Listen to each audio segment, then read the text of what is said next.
on prendra de façon radicale que l'entrée du Shabbat obligatoire, c'est de toute façon le coucher du soleil.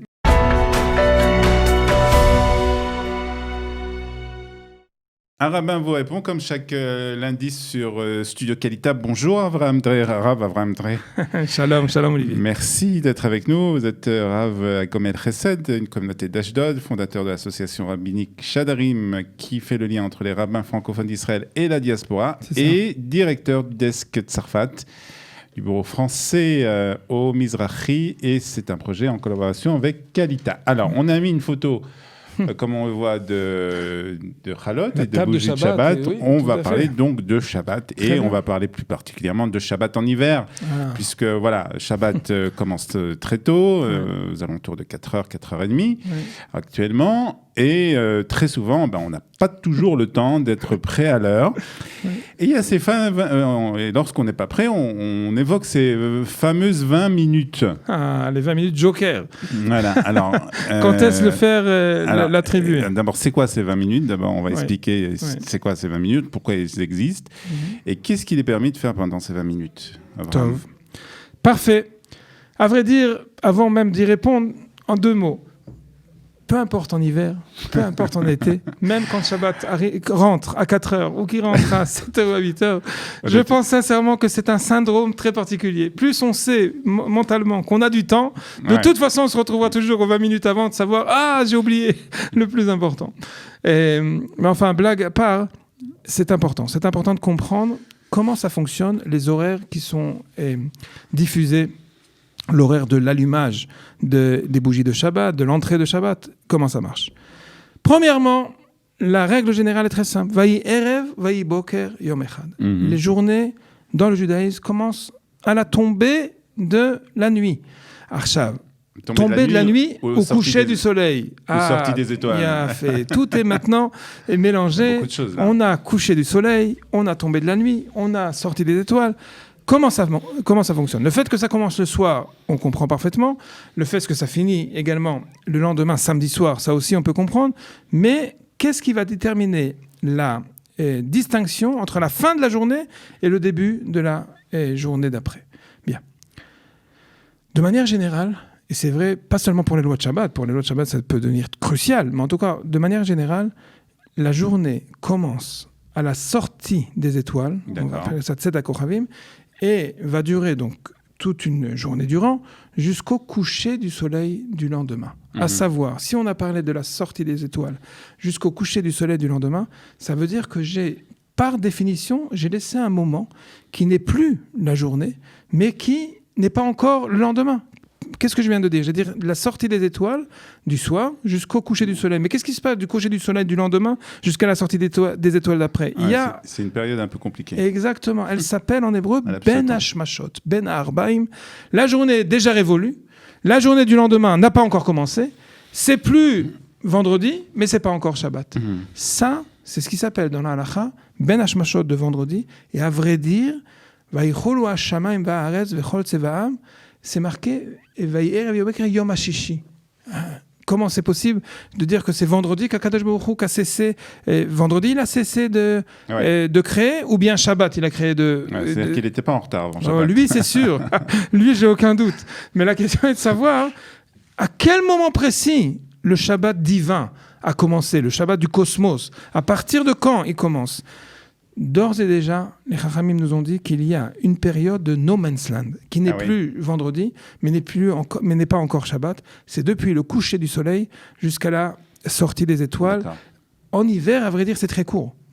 Ici en Israël, face à la position de la Terre, face au soleil, c'est vraiment très court, un quart d'heure, 20 minutes maximum, entre coucher du soleil de vendredi et le début du Shabbat de Tzedek Kochavim. Mais et ça, il faut le définir de façon catégorique, étant donné que ce safek-là, ce doute-là, c'est un doute cosmologique, alors on prendra de façon radicale que l'entrée du Shabbat Mechayevet, obligatoire, c'est de toute façon le coucher du soleil. Pourquoi? Parce que je ne sais pas définir ce temps-là qui n'est plus jour, mais qui n'est pas encore nuit. D'accord, donc c'est le coucher du soleil au début du Shabbat, ça c'est obligatoire. Donc les horaires qu'on a dans les calendriers, c'est l'heure du coucher du soleil? Eh ben non, voilà.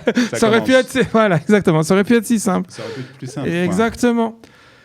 Étant donné que Chachamim nous connaissent très bien et comprennent que si on nous donne l'horaire du coucher du soleil, c'est sûr et certain qu'on va trébucher. Par conséquent, ils ont pris une marge. 20 minutes de marge, exactement. Ces 20 minutes de marge comprennent deux choses. D'abord, une marge, on va l'appeler de sécurité, de ne pas transgresser les interdits de Shabbat. Donc, c'est 20 minutes avant le coucher du soleil. Exactement. Ce qui est mentionné dans les calendriers, et je me permets malgré tout de dire, en ce qui concerne les résidents de Jérusalem, c'est même pas 20 minutes. Dans les résidents de Jérusalem, le minhag de Jérusalem, qui veut être la lumière de l'ensemble de tous les Shomerei Shabbat, c'est 40 minutes. C'est pas 20 minutes, ce qui est mentionné à Jérusalem, c'est 40 minutes. C'est ce qui fait d'ailleurs, très souvent les gens ne comprennent pas, mais comment ça se fait qu'il y a autant de différences entre Tel Aviv et Jérusalem? C'est ça. C'est artificiel. C'est-à-dire on a rajouté encore de la Tosefet avant le coucher du soleil. Mais si on prend le modèle de 20 minutes avant le coucher du soleil, c'est la mesure de sécurité d'allumer les bougies 20 minutes avant que le Shabbat entre. Alors, donc on a compris, donc il y a ces 20 minutes, d'accord, 20 minutes en plus à Jérusalem, on ne va pas non plus trop en rajouter. D'accord. Mais disons, alors, si vraiment je suis arrivé, j'avais une journée très chargée, vendredi, j'ai dû, je suis parti dans une autre ville. Est-ce qu'il y a quand même des possibilités dans ces 20 minutes de faire des travaux qui sont interdits pendant le Shabbat? Bien.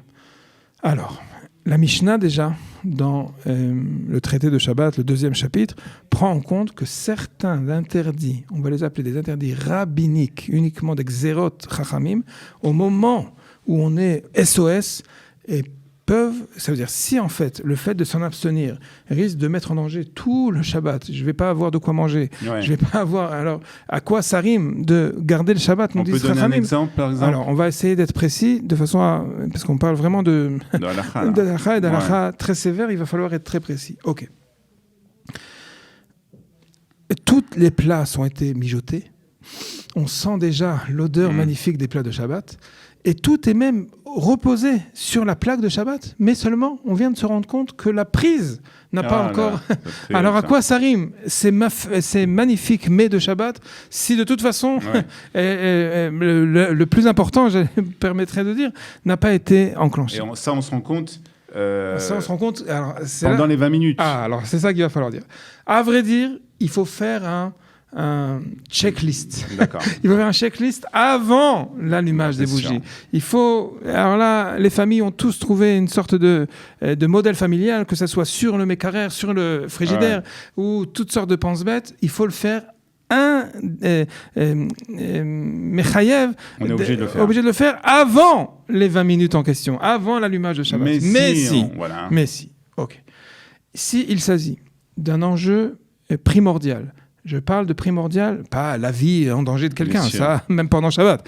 Mais je parle de, par exemple, il n'y aura pas du tout de quoi manger. La lumière n'a pas été allumée et on va se retrouver. Exactement.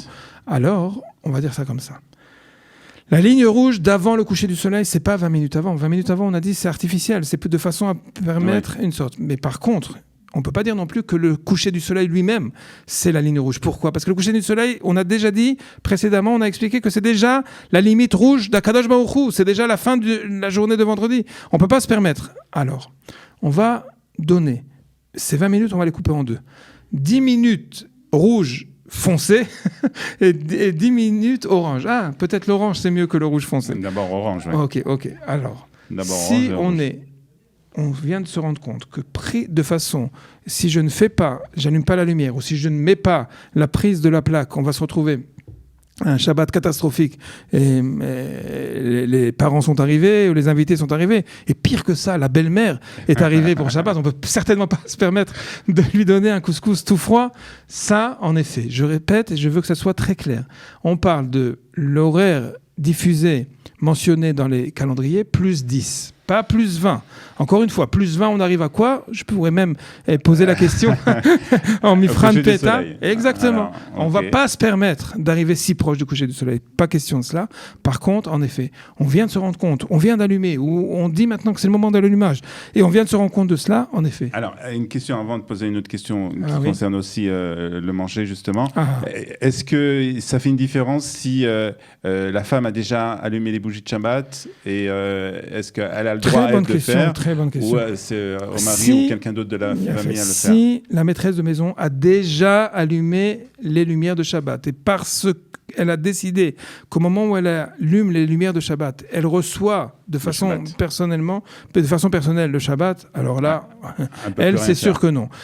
Il y a aussi éventuellement, il y a aussi des femmes qui disent j'allume, mais l'acceptation, le Kabbalat Shabbat, je le ferai de façon un peu plus... Ça aussi, mais de manière générale, c'est vrai qu'au niveau féminin, c'est bien plus clair et c'est bien plus parfaitement acceptable de dire que le moment de l'allumage, c'est également le moment de la Kabbalat Shabbat en ce qui la concerne. Donc, en ce qui concerne la dame qui a allumé et qui a reçu le Shabbat, elle ne peut absolument pas faire. Mais quelqu'un d'autre de la famille, oui. Exactement. Quelqu'un qui n'a pas encore fait ni les Chadodi, ni été commencé à s'organiser pour le Shabbat lui-même, et que pour lui, c'est encore, ces 10 minutes sont encore les derniers Regaïm, c'est lui qui peut faire ça. Alors, une question maintenant de Valérie Doranana qui pose une question. Voilà. Valérie, visiblement, pendant les Shabbats d'hiver, elle aime manger des soupes, mais elle aime manger des soupes le samedi midi. Et elle pose la question, est-ce qu'il est possible de mettre... alors, elle connaît bien sûr la chôte de Shabbat,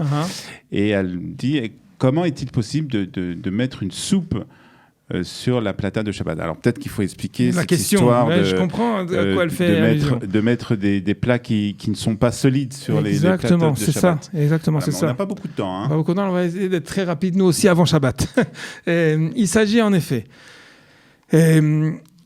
on va commencer par dire que si elle, au menu de vendredi soir, elle voulait servir sa soupe, il n'y a aucun problème, puisque vendredi soir, elle met la soupe avant l'entrée du Shabbat, la plaque réchauffante garde la chaleur, et il n'y a pas de problème. Le problème, c'est que si elle laisse la soupe depuis vendredi soir jusqu'au samedi midi, elle va peut-être la casserole va rester, mais il est fort probable qu'il ne restera plus de soupe, parce que tout ce temps-là, la soupe va déjà être évaporée. D'un autre côté, elle comprend parfaitement la différence entre poser un riz, des pommes de terre ou même un rôti, ce qui parfaitement permet de réchauffer sur la plaque de Shabbat pendant Shabbat. Par contre, de poser une soupe qui a été conservée dans le frigidaire et de la mettre directement sur la plaque chauffante, c'est interdit en effet. Et pourquoi c'est interdit? Il y a une règle qui dit que réchauffer les plats qui sont moutsakim, qui sont solides pendant Shabbat, c'est permis. Ça s'appelle en bishul achar bishul. Par contre, réchauffer un liquide qui a déjà été préparé, qui a déjà été mijoté, mais de le réchauffer pendant Shabbat, ça s'appelle yesh bishul achar bishul. En tout cas, suivant l'avis du Shulchan Aruch. Et par conséquent, elle dit, je peux pas la déposer cette soupe-là, cette casserole-là, sur la plaque. La solution, c'est la solution du Rav Ovadia Yosef. Le Rav Ovadia Yosef était parfaitement sensible à l'honneur de Shabbat et en particulier l'honneur culinaire. On veut absolument, je comprends parfaitement d'ailleurs, une soupe pendant Shabbat d'hiver, c'est véritablement réconfortant et ça peut parfaitement faire partie d'un Oneg Shabbat sans aucun doute. Il a proposé cette solution. De se servir, c'est-à-dire si la plaque chauffante est de façon continue alimentée par le courant, il n'y a rien à faire. Par contre, si on intercale une minuterie de Shabbat spécifique pour la plaque et qu'on prévoit avant Shabbat, pendant Shabbat on ne touche pas la minuterie, mais avant Shabbat on prévoit que les heures du matin, très tôt, la plaque n'est pas alimentée par le courant, alors il dit de prendre cette soupe froide, de la mettre sur la plaque pendant que la plaque est encore neutralisée, elle n'est pas encore alimentée par le courant, c'est permis. Pourquoi ? Parce que la décision du Shulchan Aruch de dire de Yesh Bishul Achar Bishul Belach, c'est uniquement quand on fait l'action avec ses mains, à savoir je pose la soupe froide sur la plaque chauffante qui est chaude, qui réchauffe maintenant. Mais si c'est, pour l'instant, il n'y a aucune différence de la poser sur la plaque chauffante ou sur la table ou sur le shaïch, et absolument rien ne va se produire, c'est seulement après et qu'une fois la minuterie alimentée, ça va alimenter la plaque chauffante, il permet de cette façon-là de prévoir, de mettre la minuterie à l'heure, de profiter du fait que la minuterie est éteinte pour déposer la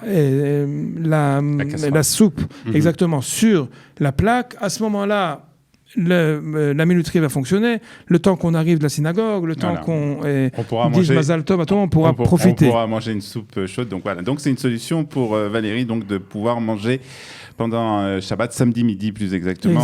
Une soupe chaude. Profitez. Merci beaucoup, Rav Avraham Kodré. Je répète que si vous voulez poser des questions, vous pouvez le faire sur notre boîte vocale 050 430 80 20, sur notre page Facebook Studio Kalita et sur studiokalita.com. Merci, on se retrouve la semaine prochaine. Merci beaucoup, shalom.